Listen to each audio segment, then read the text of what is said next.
7 स्थान शिवलिंग के बताए हैं जहां पर भूल से भी अगर कोई चंदन की उंगलियां लगा देता है। 7 स्थान ऐसे हैं जहां चंदन की मात्र उंगलियां लगा देने से ही शिव पितृलोक के पितरों को मुक्ति प्रदान करके वैकुंठ लोक का निवास दे गए। 7 स्थान।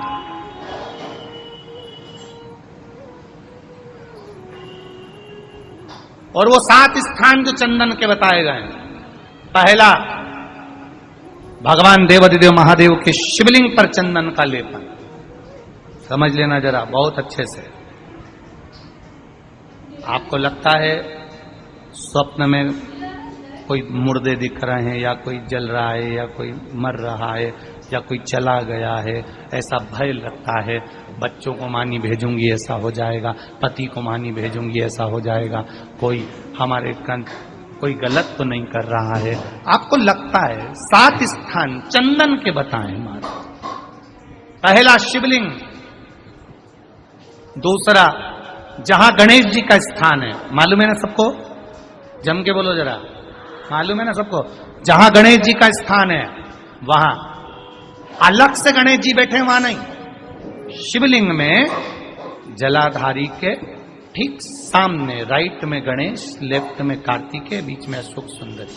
तो पहला चंदन बाबा के शिवलिंग पर, दूसरा गणेश जी पर चंदन की उंगली, तीसरा षडानंद कार्तिकेय पर चंदन की उंगली, चौथा अशोक सुंदरी पर चंदन की उंगली, पांचवा जलाधारी पर चंदन की उंगली, छठा जो शिवलिंग का जल बह रहा है इसके ठीक विपरीत की ओर चंदन की उंगली, और 7वां चंदन नंदी के मस्तक के ऊपर जो 2 सींग लगे रहते हैं उस पर चंदन की उंगली।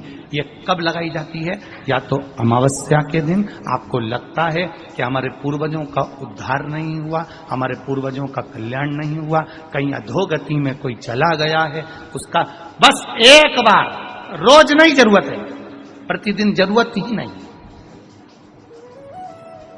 महीने में एक बार अगर अमावस्या के दिन भी आपने चंदन के थोड़ा सा चंदन अगर मेरे देवाधिदेव महादेव को 7 स्थान पर समर्पित किया है। अशोक यहाँ पर वर्णन कर रही है, मैना, धन्य और कला की कथा कह रही है। तीनों ने सनकादि ऋषियों से मांगा। चंदन भगवान को अति प्रिय होता है और चंदन ही एक ऐसा होता है जो पितरों को भी प्रिय होता है, जिसका स्पर्श मात्र लगने से पूर्वजों का कल्याण हो जाता है, वो चंदन का। श्री शिवाय नमस्तुभ्याम, जय महाकाल। आप सभी का वीडियो में स्वागत है। दोस्तों, जैसा कि आपको पता ही है, अमावस्या का दिन आ गया है। इस दिन आप क्या उपाय कर सकते हैं ये वीडियो में बताया गया है। तो चलिए समझ लेते हैं उपाय क्या है और कैसे करना है। दोस्तों, इस उपाय में आपको लेना है पीला चंदन, और यह कार्य आप अपने घर में भी कर सकते हैं। यदि आपके यहाँ शिवलिंग हो तो यह कार्य आप अपने घर में कर लें, और यदि आपके घर में शिवलिंग ना हो तो आप मंदिर चले जाएं और मंदिर की शिवलिंग पर यह कार्य कर सकते हैं। यह कार्य आपको अमावस्या के दिन ही करना है। आपको लेना है पीला चंदन, और पीले चंदन की 7 बिंदी शिवलिंग के 7 स्थानों पर लगानी है। वह स्थान कौन कौन से हैं आप देख लीजिए। सबसे पहले आपको चंदन की 1 बिंदी शिवलिंग में शिव जी के स्थान पर लगानी है, और दूसरी जगह आपको चंदन की बिंदी शिवलिंग में जहाँ गणेश जी का स्थान होता है वहां पर 1 बिंदी लगानी है।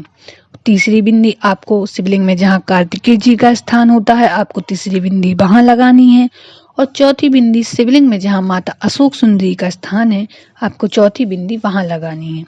5वीं बिंदी आपको जलाधारी पर लगानी है, जहाँ से जल बूंद बूंद कर शिव जी के ऊपर बहता है, वहां आपको मटके पर 5वीं बिंदी लगानी है। 6वीं बिंदी आपको माता पार्वती जी के हस्त कमल के पीछे की ओर लगानी है। 7वीं अंतिम बिंदी आपको जो शिवलिंग के सामने नंदी महाराज बैठे होते हैं उनके मस्तक के ऊपर सींगों के यहाँ पर उनको 7वीं बिंदी लगानी है। ये 7 जगह आपको चंदन की 7 बिंदियां लगानी है। ये अमावस्या के दिन आपको सुबह के समय लगानी है। दोस्तों, हम आशा करते हैं आपको समझ आ गया होगा। यदि उपाय में कोई भी समस्या आए तो आप कमेंट करके पूछ सकते हैं। ऐसे ही वीडियो देखने व सुनने के लिए हमारे साथ बने रहें और चैनल को सब्सक्राइब करना ना भूलें। ये वीडियो पसंद आई हो तो वीडियो को लाइक, कमेंट और शेयर करें। धन्यवाद।